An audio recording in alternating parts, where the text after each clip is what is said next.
teka kuboyina omukisa omukisa ogujjudde olweza soko kube Isaac 45 okubulira ekiddamu be 45 yisaawo 45 Allahu Akbar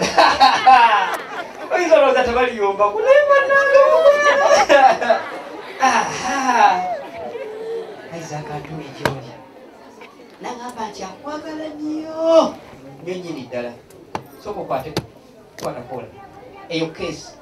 si misango nti keesi ng'omusango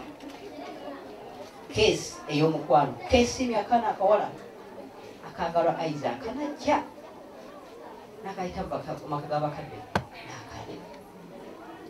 angambye Isaac agenda kugulira emmotoka oyagala emmotoka ki ayagala limo nkiwulidde olina kwesiba bbiri emmotoka ya bbeeyi badde manyi ogenda agamba laabufu kubanga eyo laabufu zabaswaba kubanga abayagala abakazi bameka bana wakuna Isaac atumye gy'oli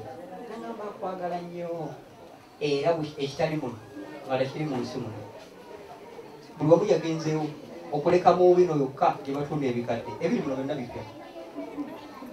kwagalana mukwano kwesigangana kuwangana ekitiibwa byebirimu nangamba mbweyagala ennyo emmotoka nga bwogambye nti oyagala limu naye nga gyotayina driving point eno emmotoka gyolaba gyasoose okukuleetera erina obukwakkulizo bagivugira eyo mu kasenge eyo kikuubo yetali batrafiki bajja kukwata tonabafuna obuzibu bwokka bwendabye ku mmotoka eyo nange obwetyo gyolaba nga ngivuga nze nvuga ate nze nvunga era gwovuga kati awookutula nange simanyi wetetenkanye maliriza